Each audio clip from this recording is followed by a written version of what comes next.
Hello friends, welcome to my channel. Friends, अगर आपको मेरी वीडियोस अच्छी लगे तो please like comment and share, और अगर आप न्यू आ रहे हो तो प्लीज़ सब्सक्राइब कर देना। और जो पीछे आवाज़ें आ रही हैं यार, प्लीज़ उसे इग्नोर मारना, क्योंकि मैं इन आवाज़ों का कुछ नहीं कर सकती। तो ठीक है, चलो हम इस पार्ट को स्टार्ट करते हैं। हमने देखा था वांग जी बहुत ज़्यादा रो रहा था, एकदम टूट के बिखर चुका था और वो विंग के लिए रोए जा रहा था। और इधर हमें दिखाते हैं 5 साल के बाद का दिन। 5 साल बाद हमें दिखाया जाता है एक कंपनी जो अभी बहुत बड़ी हो गई थी, और उसके जो कंपनी के बाहर से वो कंपनी दिखाई दे रही है, और पूरी वो कंपनी कांच की बनी हुई है, ऐसा बाहर से लग रहा है। और हमें दिखाते हैं एक रूम में एक आदमी बैठा हुआ है जो एकदम ब्लैक अंटायर में है, और वो बहुत ज़्यादा गुस्सा कर रहा है, और वो अपनी फाइल फेंक रहा है और कह रहा है, तुम लोगों को एक काम देता हूँ लेकिन तुम लोग कोई काम नहीं कर सकते। अगर ऐसा प्रोजेक्ट हम लोग क्लाइंट के पास लेके जाएंगे तो वो क्या हमें प्रोजेक्ट्स देगा? नहीं देगा। तुम लोग क्यों नहीं समझते हो कि तुम्हें अपने काम को सीरियस लेना चाहिए, और जिसने भी ये गलती की है उसको यहाँ से कह दो जाए, वो अपना रिजाइनेशन दे दे।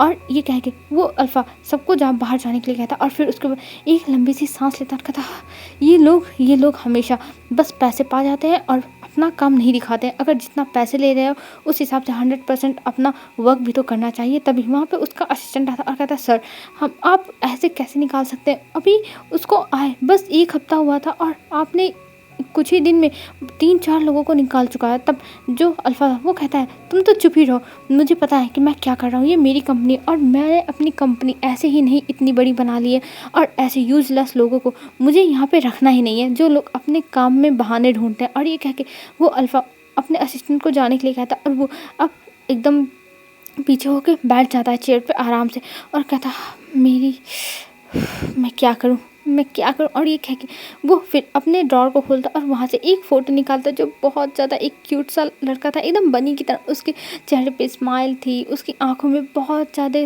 सपने थे, एक रौनक थी उसकी आंखों में, और उसका फेस कितना ज़्यादा मासूम था। और वो अल्फ़ा उस फ़ोटो को सहलाते हुए कहता है, विंग तुम कहाँ चले गए विंग?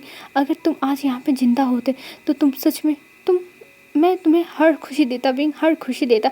मैं अपनी हर गलतियों के लिए तुमसे माफ़ी मांगता। तुम कहाँ चले गए विंग? और उस फोटो को कुछ टाइम तक देखता है, और तब तक देखता है जब तक उसका मन कर, मतलब जब तक देखता है जब तक उसके जो ऑफिस थी उस पर नॉक नहीं होने लगता, और जब नॉक होती तब वो शाय करता और फिर उसको डाल देता है अंदर, जो मतलब ड्रॉर था उसके अंदर। और फिर तभी कमिन बोलता है, और वहाँ पे उसके ब्रदर आते हैं लैन शिचान, और कहते हैं, वांग जी तुम क्या कर रहे हो? मैंने कहा था ना कि तुम्हें मॉम बुला रही है घर पे, और तुम हो जो मुझे परेशान करके रखे हो। एक तरफ मॉम चिल्लाती रहती है, एक तरफ तुम हो जो मेरी बातें नहीं सुनते हो। मैं क्या करूँ तुम दोनों का, मैं क्या करूँ? तब वांग जी कहता है, गग्गा देखिए आप चाहे जो करिए लेकिन मुझे प्लीज़ मॉम से दूर ही रखिए, क्योंकि मुझे घर पर नहीं जाना है, और आप जानते हो कि मैं अभी इन सब चक्कर में नहीं पड़ना चाहता। तब जो लैन शिचान थे वो कहते हैं, वांग जी तुम जानते हो इतने साल हो गए हैं, विंग अगर जिंदा होता तो वो आ चुका होता, लेकिन नहीं, तुम्हें तो उसकी बॉडी भी मिली थी, जो उसकी डेड बॉडी थी। तब वांग जी कहता है, गगा आप चाहे जो कहो, लेकिन मुझे पता है, मेरा दिल जानता है कि विंग जिंदा है, कहीं ना कहीं वो जिंदा होगा, कहीं ना कहीं। तब जो प्लान्स जानते हैं वो आते हैं और कहते हैं, वांग जी मेरे भाई, विंग बस तुम्हारे दिल में जिंदा है, और वहाँ मैं जानता हूँ हमेशा जिंदा रहेगा, लेकिन पर तुम्हें अपनी मॉम की तो बात माननी पड़ेगी। मॉम देखो तुम्हारे लिए कितना ज़्यादा टेंशन लेती है, और उनकी बीपी भी सही नहीं रहती है। तुम क्या करना चाहते हो कि मॉम की तबीयत ऐसे ही ख़राब रहे? तब वांग जी कहता है, नहीं गग्गा मैं ऐसा नहीं चाहता हूँ, लेकिन मैं मॉम के हिसाब से कुछ भी नहीं कर सकता हूँ। अब मुझे जानते हो कि मैं इन सब चीज़ों में नहीं पढ़ने वाला हूँ, और मैंने ये पहले ही कह दिया था कि मैं इन सब चीज़ों में नहीं पढ़ूंगा तो नहीं पढ़ूंगा, और मुझे कोई फोर्स नहीं कर सकता है, ये आप भी जानते हो। अगर मुझे आप लोगों ने फोर्स करने की कोशिश की तो मैं बहुत ज़्यादा ही गुस्सा हो जाऊंगा, और फिर मैं ये घर ही छोड़ दूंगा। जैसे आप लोग मेरे इतना पीछे पड़े हुए ना, तो ठीक है मैं लैंड मैंशन छोड़ दूंगा, मैं कहीं और जाके रहूँगा, लेकिन मुझे सुकून भरी लाइफ चाहिए। मुझे ऐसी लाइफ नहीं चाहिए जिसमें मुझे इतने ज़्यादा टेंशन हो, इतना लोग मुझे फोर्स करें, मुझे इतना ज़्यादा परेशान किया जाएगा। मैं शांति से जीना चाहता हूँ, बस शांति से, बस अपनी विंग की यादों के साथ। और ये कह के वो अपने गग्गा को जाने के लिए कहता है। तब शिचान वहाँ से चले जाते हैं, और शिचान जब बाहर आते हैं तब वो कॉल पे कोई था, और वो फ़ोन उठाते हैं और कहते हैं, देखा मैंने कहा था मॉम, आप क्यों नहीं मेरी बात समझती हो? वांग जी किसी और को अपना नहीं सकता है, आपने उसकी आवाज़ सुनी ली ना। अगर आपने ज़्यादा फोर्स किया तो वो चला जाएगा लैंड मैंशन छोड़ के, और आप क्या चाहती हो वो लैंड मैंशन से चला जाए? आप जानती हो अगर वो लैंड मैंशन से गया तो उसकी हालत बद से बदतर हो जाएगी विंग की याद में। तो इसीलिए मैं चाहता हूँ आप शांत हो जाइए कुछ दिन तक, अब ये बातें नहीं होंगी, नहीं तो वांग जी के दिमाग में आ चुका है कि वो घर छोड़ के चला जाए तो वो जा भी सकता है, इसलिए मैं चाहता हूँ कि आप प्लीज़ ये सारी बातें मत करिए वांग जी से। और ये कह के सुजान फ़ोन काट देते हैं बिना बात सुने। और इधर हमें दिखाते हैं मैडम लान को, मैडम लान जो अभी चिल्ला रही थी और कहते ओह वांग जी, तुम मेरी बातें क्यों नहीं सुनते हो?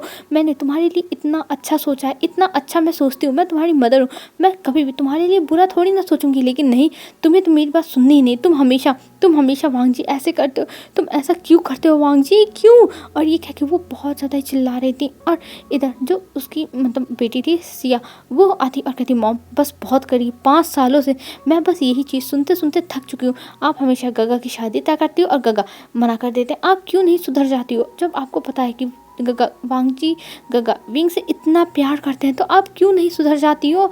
और वैसे भी आपने तो विंग की सारी यादें यहाँ से निकलवा दी, फिर भी वांग जी गगा भूल नहीं पाए हैं विंग को, और आप जो उन्हें परेशान करती रहती हो।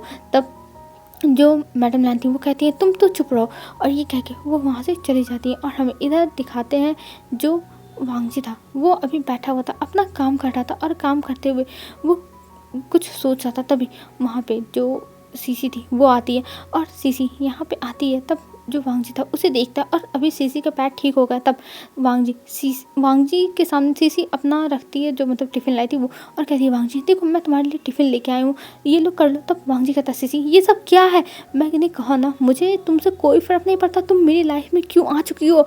मैंने कहा है मुझसे दूर रहा करो। मैंने शादी बस तुम्हारे लिए नहीं की है, समझी? मैंने शादी बस मजबूरी में आके की थी, मुझे तुमसे शादी करने में कोई इंटरेस्ट नहीं था, मेरी मजबूरी थी। तब सीसी कहती वांग जी ये तुम कैसी बातें कर रहे हो? मैं तुम्हारी वाइफ हूँ, तुम मुझसे ऐसे कैसी बातें कर सकते हो? तब वांग जी कहता हाँ मुझे पता है, तुमने ही मॉम को ये सब सिखाया होगा, तुमने ही मॉम से कहा होगा ना कि हमारी शादी बड़े बड़े ग्रैंड तरीके से होनी चाहिए, इसीलिए तुम यहाँ पे आई हो ना। मैं सीसी बता देता हूँ, मुझे ये सब नहीं करना है, मैंने बस मजबूरी में तुमसे शादी की थी, तुम भी जानती हो। और 5 साल पहले जो भी हुआ था उसकी वजह से मुझे तुमसे शादी करनी पड़ी, मेरी मजबूरी थी। अगर मैं तुमसे शादी ना करता तो मुझे मेरा बेटा नहीं मिलता। और ये कह के वो सीसी को वहाँ से भगा देता है। और यहाँ पे जो सीसी थी वो बाहर आके रोने लगती है और कहती है वांग जी मैं तुमसे बहुत प्यार करती हूँ वांग जी, बहुत प्यार, पर तुम हो जो मेरे प्यार को समझ नहीं रहे हो। कोई बात नहीं, तुम मेरे प्यार को भले नहीं समझ रहे हो, लेकिन मैं जानती हूँ कि तुम मेरे प्यार को एक दिन ज़रूर समझोगे। और मैं तुम्हारा हमेशा वेट करती रहूँगी। और वैसे भी विंग है नहीं तो मुझे पता है तुम मेरे पास ही आओगे, क्योंकि तुम्हारी शादी मुझसे हुई है वांग जी, मुझसे हुई है। और ये कह के वो वहाँ से चली जाती है। और इधर वांग जी अभी फ्रस्ट्रेटेड था, और वो उस टिफ़िन को देख के वो उस टिफ़िन को फेंक देता, और उसका खाना जो था वो फैल जाता। और तभी असिस्टेंट आता है इतनी ज़्यादा आवाज़ें सुन के, और असिस्टेंट जब वांग जी को देखता है ऐसे करते हुए, तब वो कहता है सर क्या हुआ? आप ऐसा। तब जो वांग जी था वो कहता है इसको जल्दी से साफ़ करो, और मैंने कितनी बार कहा है सीसी को अंदर मत आने दिया करो, लेकिन तुम लोग मेरी बातें नहीं सुनते हो, मैं तुम लोगों को नौकरी से निकाल दूंगा। तब जो असिस्टेंट था वो कहता है सर हमारी गलती नहीं है, सीसी मैम हमारी बॉस है, और हम उनका कहना नहीं टाल सकते हैं। आप जानती हैं अगर हमने टाला तो जो आपकी मॉम है वो हमें नौकरी से निकाल सकती है, इसलिए हम लोग कुछ नहीं बोलते, जो वो कहती हैं वो हम लोग कर देते हैं। तब वांग जी कहता है ओह तो तुम लोग मेरी मॉम की बात मानोगे, मेरी बात नहीं तो ठीक है मैं ही निकाल दूंगा। तब असिस्टेंट कहता है सर हमें माफ़ कर दीजिए, अब से हम आपकी ही बात मानेंगे। और ये कह के वो वहाँ से जाता है, और जो सफाई करने वाले थे उन्हें भेजता है, और वो लोग साफ़ सुथरा करने लगते हैं। और वो लोग वांग जी को देखते वांग जी कितना ज़्यादा गुस्से में है, और वांग जी बार बार अपने हाथ में एक बॉल लिया हुआ था उसको दबा रहा था, इससे स्ट्रेस कम होता है तो उसी को बार बार दबाया जा रहा था, क्योंकि वांग जी को बहुत गुस्सा आ रहा है, उसको बहुत ज़्यादा स्ट्रेस हो रहा है। और वो बस दबाया जाता और लंबी लंबी सांसें ले आता और कहता वांग जी तू शांत हो जा, वांग जी तू शांत हो जा। और ये कहते हुए वो अपने आप को बहुत मतलब बहुत ज़्यादा शांत किए जा रहा था, एकदम शांत करते जा रहा था। और हमें इधर दिखाते हैं जो वांग जी था अब वहाँ से उठता है, और फिर वो मीटिंग के लिए जाने लगता है। और जो वहाँ पे काम करने वाले आए थे वो काम ही अभी कर रहे थे, तभी वांग जी उसे देखता है कि ये अभी तक साफ़ नहीं कर चुकी। तब वांग जी जोर से चिल्लाता और कहता है तुम्हें समझ में नहीं आ रहा, मैंने कितनी बार कहा जल्दी से अपना काम तुम लोग ख़त्म किया करो, पर नहीं, तुम लोग को तो काम ख़त्म करना है ही नहीं, बस यहाँ पे आ जाते हो मुफ्त का पैसा लेने के लिए। जब सैलरी का टाइम आएगा तो टाइम से चाहिए, और काम टाइम से नहीं कर सकते, तुम सबके सब नालायक हो। और ये कह के वो बाहर जाता, और बाहर जो था असिस्टेंट खड़ा था, क्योंकि वो आने वाला था बुलाने के लिए, मतलब जो मीटिंग थी उसके लिए। तभी वांग जी बाहर निकलता और कहता है चलो, और वो लोग चले जाते हैं वहाँ से मीटिंग रूम में। और वांग जी अभी बहुत ज़्यादा गुस्से में था, इसलिए जो पूरे ऑफिस के स्टाफ मतलब जो उस फ्लोर पे स्टाफ थे वो सब लोग बस वांग जी को देख रहे थे कि वांग जी कैसे कैसे इतना ज़्यादा गुस्से में ये देख के। सब लोग ये सोच रहे थे कि उन्हें तो भाई वांग जी के सामने पढ़ना ही नहीं, अगर वो लोग वांग जी के सामने पढ़े तब तो उनका तो पता नहीं क्या होगा, वो तो भगवान ही मालिक है। क्योंकि वांग जी अभी बहुत गुस्से में है और कोई भी उसके सामने पड़ा तो उसकी नौकरी गई, और इतनी अच्छी नौकरी जो लैंड कंपनी में मिली है वो लोग छोड़ नहीं सकते, क्योंकि इसकी सैलरी बहुत ज़्यादा अच्छी है, हर जगह से अच्छी ही है। और हमें अब यहाँ से सीन शिफ्ट करके दिखाते हैं यूएस में एक घर जो बहुत ज़्यादा ही बड़ा एकदम आलीशान घर है, और उस घर में एक लड़का जो अभी बैठ के अपना ब्रेकफास्ट कर रहा है और वो कुछ मीटिंग की चीज़ें देख रहा है अपने टैब में। तभी उसकी जो मॉम थी वो बोलती है, बेटा ये तुम मतलब ग्रैंड मदर, बेटा ये तुम क्या कर रहे हो? मैंने कितनी बार कहा है तुम ऐसे मत किया करो, खाते टाइम बस खाने पे फोकस रखा करो। पर नहीं, तुम्हें तो समझ भी नहीं आता, तुम हमेशा मीटिंग्स मीटिंग मीटिंग। मैं तो तुमसे परेशान हो चुकी हूँ, तुम सच में मेरी बात क्यों नहीं मानते हो? तभी जो लड़का था वो कहता है, ग्रैंड माँ आप तो जानती हो ना कि मुझे काम करना कितना ज़्यादा पसंद है और मुझे ये सारे काम अच्छे लगते हैं, इसलिए मैं करता हूँ। और आप इतना टेंशन क्यों ले रही हो? मैं एकदम ज़्यादा अच्छा हूँ, और देखो मैंने कितने अच्छे से ये सारा काम संभाला हुआ है, मैं सारा काम कर रहा हूँ, आप इतनी टेंशन मत लो। तब ग्रैंड मदर कहती है, हाँ मुझे पता है तुम काम संभाल रहे हो, लेकिन बेटा मुझे तुम्हारी टेंशन होती है, तुम हमेशा काम करते रहते हो, बस काम काम काम, जो मुझे बिल्कुल पसंद नहीं है। और मैं तो चाहती हूँ तुम एक अल्फ़ा देख के शादी कर लो। तभी वो लड़का अपना जो स्पून था उसे नीचे रखता और कहता है, ग्रैंड माँ आप जानती हो, आप सब कुछ जानती हो, तो आप ऐसे बिहेव क्यों कर सकती हो? तब ग्रैंड मदर कहती है, तुम्हारे कहने का मतलब क्या है बेटा? तब जो ओमेगा था वो कहता है, ग्रैंड माँ आप जानती हो मैं कभी भी शादी नहीं करूँगा, कभी भी नहीं, आप हमेशा जानती हो मैं नहीं करूँगा नहीं करूँगा। तब जो ग्रैंड मदर थी वो कहती है, बेटा मैं जानती हूँ, मैं तुमसे हमेशा कहती हूँ शादी करने के लिए, पर तुम हमेशा मना ही कर देते हो। पर मैं चाहती हूँ मैं तुम्हारी शादी देखूँ, मैं तुम्हें देखूँ तैयार होते हुए एक दुल्हन की तरह, तुम्हें मैं अपने हाथों से सजाऊँ। बेटा ये सब मेरे अरमान है, पर तुम हो जो शादी ही नहीं करना चाहते। तब वो लड़का कहता है, नहीं ग्रैंड माँ मैं शादी नहीं करूँगा, और आप जानती हो कि मैं कभी भी नहीं करूँगा, और प्लीज़ मेरे सामने ये शादी की बातें मत किया करिए, ये सब मुझे बिल्कुल पसंद नहीं है, मैं बिल्कुल भी ये सब नहीं करना चाहता हूँ। और ये कह के वो उठता है और जाने लगता है। तभी ग्रैंड मदर कहती है, अरे अपना ब्रेकफास्ट तो कर लो। तब वो लड़का कहता है, नहीं ग्रैंड माँ मैं जाके ऑफिस में ही कर लूँगा। और ये कह के वो बाहर निकलता है, और तभी उसके सामने एक लड़का आता है जिसका नाम नेहोसेंग था। और नेहोसेंग देखता और कहता है, क्या हुआ आपको सर? तब जो विंग था वो कहता है, कुछ नहीं बस कुछ नहीं। और ये जाके वो बैठ जाता है कार में। तभी नेहोसेंग ड्राइव करना स्टार्ट करता है। नेहोसेंग ड्राइवर कम असिस्टेंट ज़्यादा है विंग का, ठीक है। तो नेहोसेंग अब ड्राइव करना स्टार्ट करता और कहता है, क्या हुआ सर, क्या हुआ? मैम ने फिर से कुछ बोला। तब जो लड़का था वो कहता है, मैं क्या करूँ, मुझे समझ में था, ग्रैंड मदर चाहती है मैं शादी करूँ, पर तुम तो जानते हो ना कि मुझे शादी नहीं करना है, मैं शादी वादी नहीं करना चाहता, मैं अपनी लाइफ में ऐसे ही रहना चाहता हूँ, बस ऐसे ही। और ये कह के वो दिखता है। तभी जो नेहोसेंग था वो कार को ब्रेक मारता और वो पीछे मुड़ता और कहता है, देखिए मैं जानता हूँ कि आप शादी नहीं करना चाहते हो, पर आपकी ग्रैंड मदर चाहती है, और वो कितनी ज़्यादा बूढ़ी हो चुकी है, वो आपका कभी भी बुरा नहीं चाहेंगी, वो आपका भला ही चाहेंगी। तो मुझे लगता है आपको उनकी बातों पे थोड़ा ध्यान देना चाहिए। तब विंग कहता है, नेहोसेंग ये तुम क्या कह रहे हो?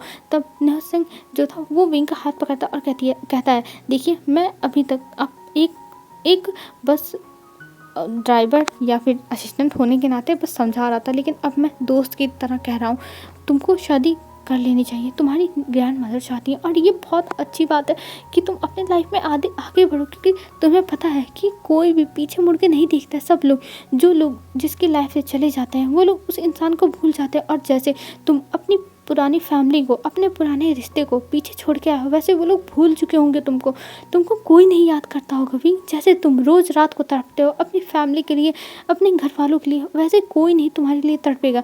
तब उस लड़के के आँख में आंसू आ जाते हैं और वो कहता है, हाँ मुझे पता है मेरा कोई नहीं है, कोई भी मुझे पसंद नहीं करता है, मैं जानता हूँ, लेकिन मैं क्या करूँ, मैं मजबूर हूँ। तुम्हें पता है ना कि मैं कितना ज़्यादा मजबूर हूँ, मैं नहीं कर सकता ये सब, बिल्कुल भी नहीं कर सकता।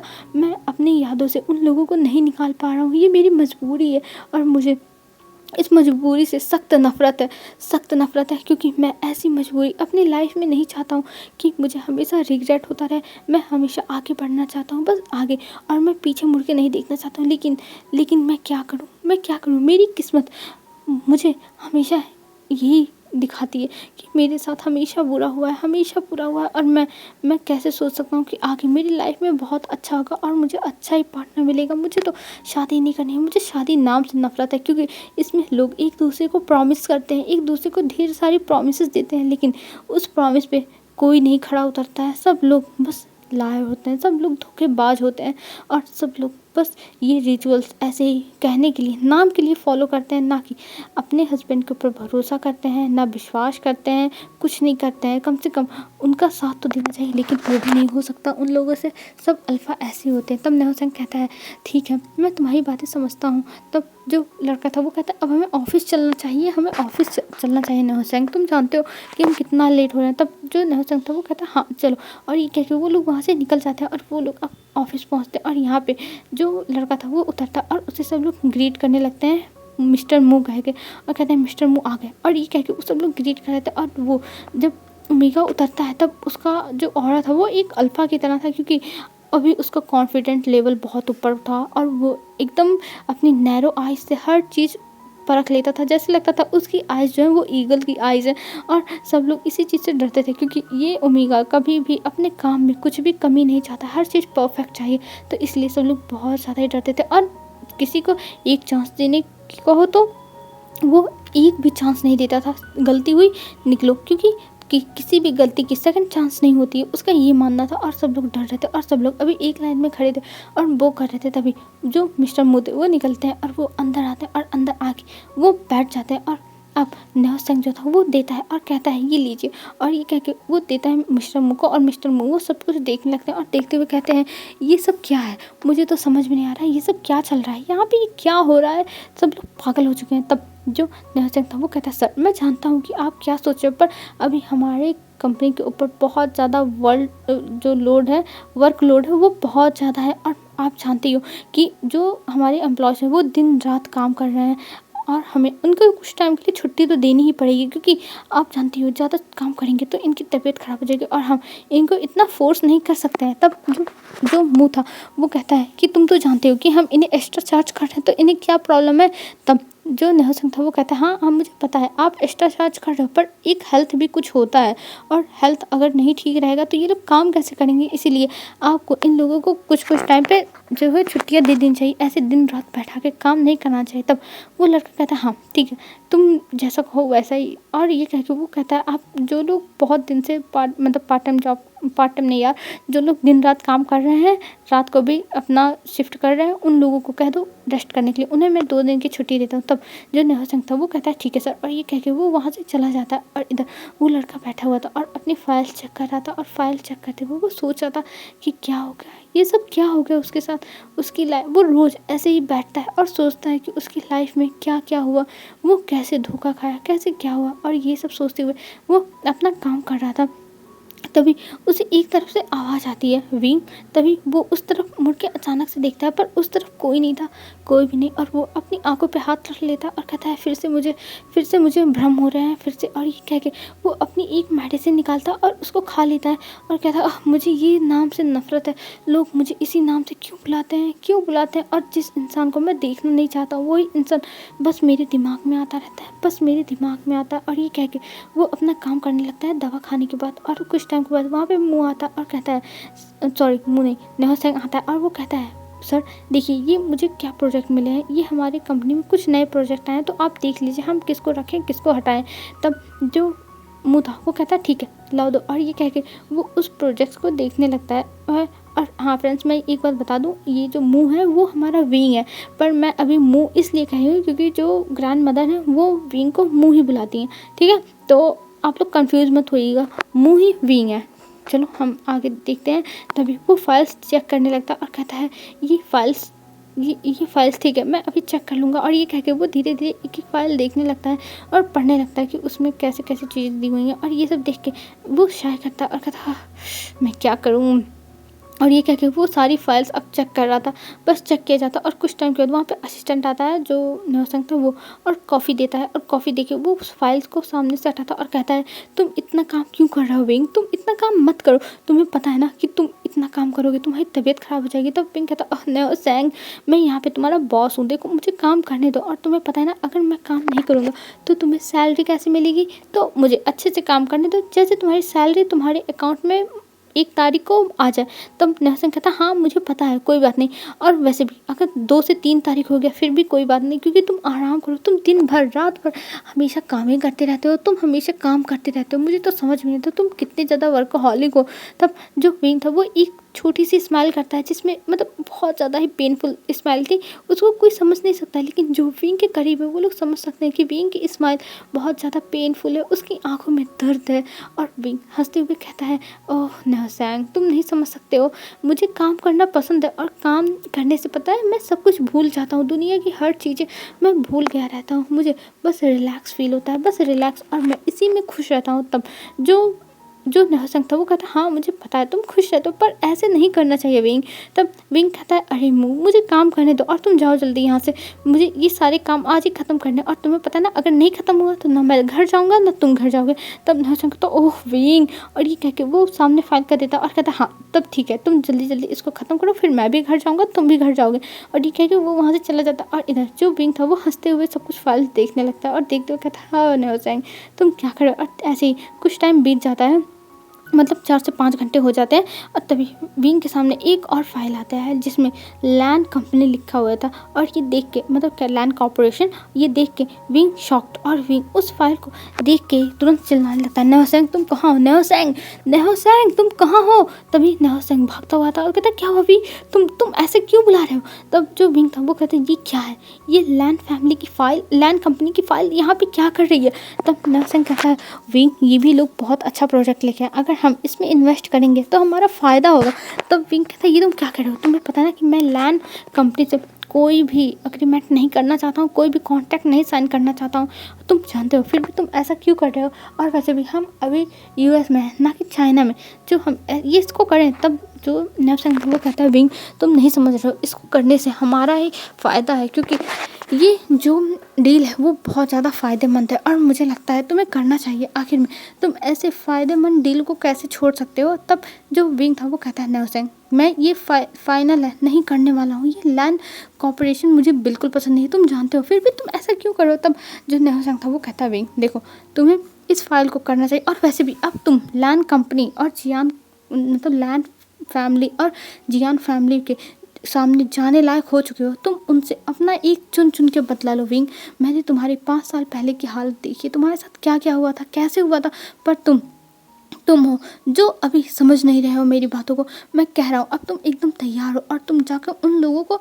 सबक सिखाओ, अच्छा सबक सिखाओ, जिसको वो लोग ज़िंदगी भर कभी ना भूलें, कभी भी नहीं अपनी ज़िंदगी में भूल पाए। तब विंग कहता है, मैं जानता हूँ न्योसेंग तुम करना क्या चाहते हो, पर तुम जानते हो मैं उन लोगों से अब मिलना भी नहीं चाहता, मैं उन्हें फेस नहीं करना चाहता। तभी न्योसेंग विंग को पकड़ता और कहता है, विंग तुम क्या कहना चाहते हो, तुम उन्हें फेस नहीं करना चाहते, या फिर तुम उनके सामने जाने से डरते हो। मुझे तो यही नहीं समझ में आता, तुम उनके सामने जाने से डरते हो ना विंग, मुझे पता है तुम डरते हो विंग, तुम डरते हो। तब विंग कहता है, बस करो न्योसेंग, मैं डरता नहीं हूँ, तुम ये बात याद रखना न्योसेंग, और कभी भी मत बोलना। तब न्योसेंग कहता, हाँ वो तो पता ही है कौन डरता है कौन नहीं, अगर तुम नहीं डरते ना तो तुम जाके एक एक चीज़ का बदला लेते, तुम सबको सबक सिखाते, जो भी तुम्हारे साथ इतने सालों में हुआ, बचपन से तुमने अपने मॉम डैड के साथ झेला, फिर उसके बाद वो लैंड मांगजी ने तुम्हें इतना ज़्यादा तड़पाया, और अब तुम उन लोग को फेस नहीं करना चाहते। अरे तुम्हें तो जाके सामने से उन सबको सबक सिखाना चाहिए, जिन लोगों ने भी तुम्हारे साथ इतना बुरा किया था, पर मुझे समझ में नहीं आता तुम ऐसे कैसे हो विंग, मुझे तो समझ में आता है तुम तो हर सबको एक तरह का जवाब दे देते हो, तुरंत जवाब देते हो, पर यहाँ पे ये जब फैमिली की बात आती है, लैंड फैमिली और जियान फैमिली, तो तुम शांत हो जाते हो, तुम कुछ नहीं कर सकते हो ना, तुम कुछ नहीं कर सकते हो विंग, कुछ नहीं। तब विंग कहता, बस करो न्योसेंग, तुम ऐसा क्यों बोल रहे हो, और ठीक है उनसे बदला लेने की बात है ना, तो ठीक है मैं लूँगा बदला, देखना मैं ऐसा रिवेंज लूँगा उन लोगों से कि वो लोग हमेशा याद रखेंगे, ज़िंदगी भर याद रखेंगे। और ये कह के वो उस फाइल को लेता है और उस पर साइन कर देता है, और कहता है, ठीक है मैं इस प्रोजेक्ट को करूँगा, और इस प्रोजेक्ट में ही सबकी किस्मतें बदलेंगी, सबकी ज़िंदगी बदल जाएगी। और ये कह के वो उसे तुरंत साइन करके नेहा सिंह को दे देता और नेहा सिंह वो फाइल लेके खुश हो जाता और उसको लेके बाहर चला जाता और वो एक कॉल करता और कहता है जैसा आपने कहा था वैसा हो चुका है, मैंने विंग से साइन करा लिया, अब विंग जाएगा चाइना और वो लैन जो फैमिली है और जियान फैमिली उन सब की ऐसी बैंड बजाएगा कि वो लोग ज़िंदगी भर याद रखेंगे, ज़िंदगी भर वो कभी भी विंग से पंगा लेने के बारे में सोचेंगे भी नहीं। और ये कह के वो फ़ोन कट कर देता है और कट करने के बाद वहाँ से चला जाता है। और हमें अब इधर सीन शिफ्ट करके दिखाते हैं विंग को। विंग जो थका हारा घर पे जाता है और वहाँ पे उसकी ग्रैनी बैठी होती है। तब ग्रैनी देखती है और कहती है विंग बेटा तुम इतना काम क्यों करते? तब विंग कहता है कुछ नहीं ग्रैंड माँ, मैं ठीक हूँ, मैं काम ज़्यादा कर लेता हूँ इसलिए ऐसा लगता है कि मैं थक चुका हूँ, लेकिन मैं अभी भी बहुत ज़्यादा एनर्जी में, आप टेंशन मत लो। तभी ग्रैंड मदर कहती है हाँ मुझे पता है तुम बहुत ज़्यादा एनर्जी में हो। और बेटा क्या हुआ, तुमने कंपनी में कोई प्रॉब्लम चल रही है या फिर कुछ और जो इतना काम करना पड़ा? तब विंग कहता नहीं ग्रैंड माँ, और वैसे भी आप टेंशन मत लो, हम लोग 10 दिन के बाद जाने वाले हैं चाइना, तो आप तैयारियां कर लो क्योंकि आप भी मेरे साथ जाओगी चाइना। तब ग्रैंड मदर कहती है बेटा ये तुम क्या कह रहे हो, मैं चाइना नहीं जाऊँगी, तुम्हें पता है कि मुझे चाइना नहीं पसंद है, तो मैं यहीं रहूँगी। तब विंग कहता है ग्रैंड माँ मैं आपके बिना कैसे रहूँगा, और आप अगर यहाँ रहोगी तो मैं आपके लिए टेंशन करूँगा।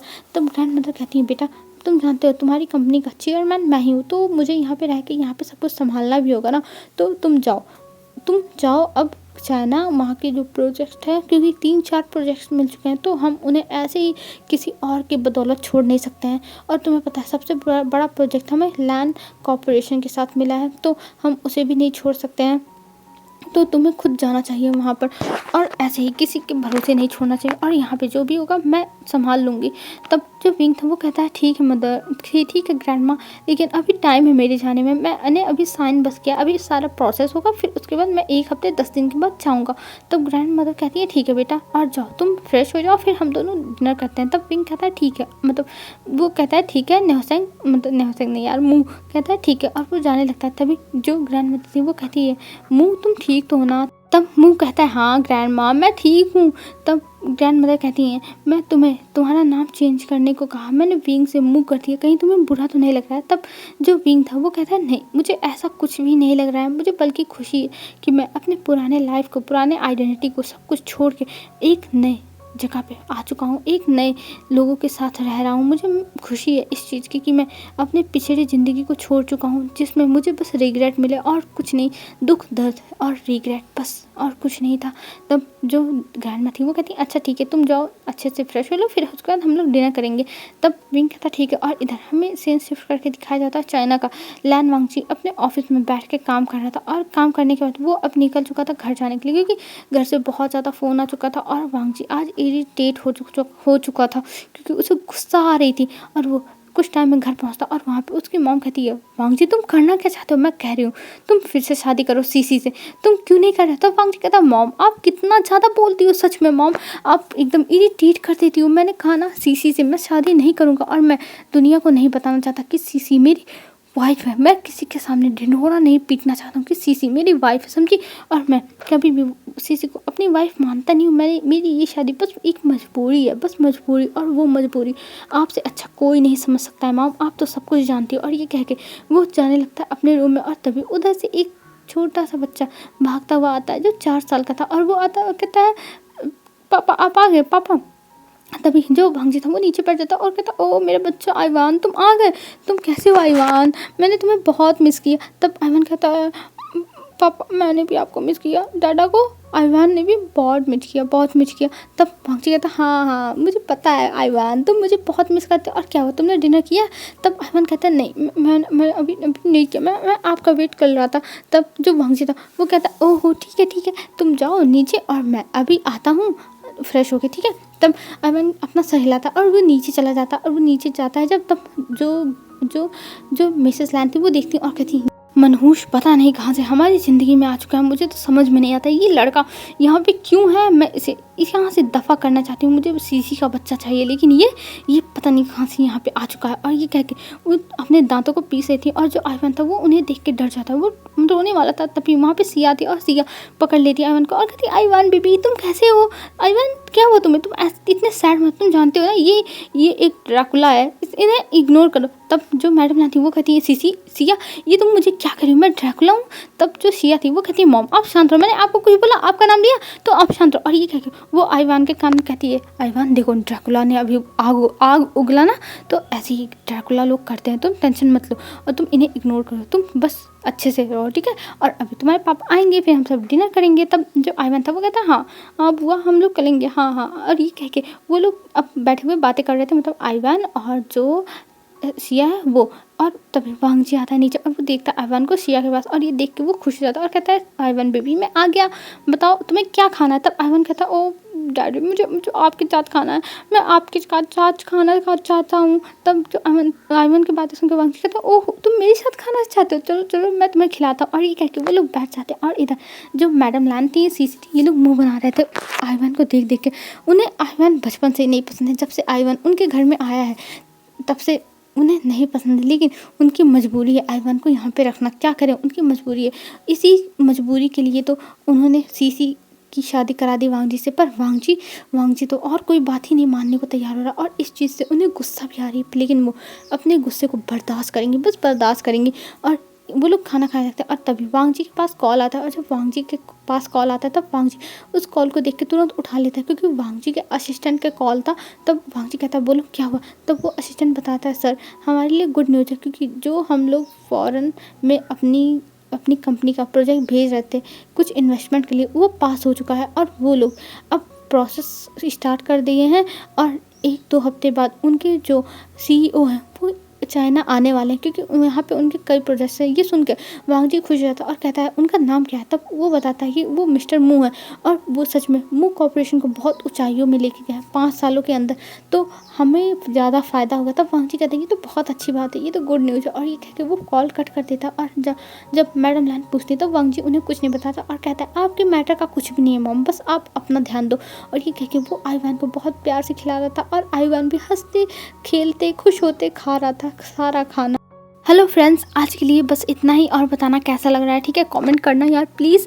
और देखो इसमें आप लोग को और भी ट्विस्ट देखने को मिलेंगे, आखिर में सीसी की शादी वांग जी से कैसे हो गई, और ये आइवान कहाँ से आ गया, आइवान किसका बच्चा है, तो ये सब आपको आगे धीरे धीरे पता ही चलेगा। और जब विंग आ जाएगा तब विंग क्या क्या करेगा कांड, ये सब तो आपको आगे पता ही चलने वाला है, ठीक है। तो आगे हम देखते हैं क्या होता है। आज के लिए बस इतना ही फ्रेंड्स, बाय बाय फ्रेंड्स, कल मिलते हैं एक न्यू वीडियो में। आप लोग अच्छे से रहना, अपना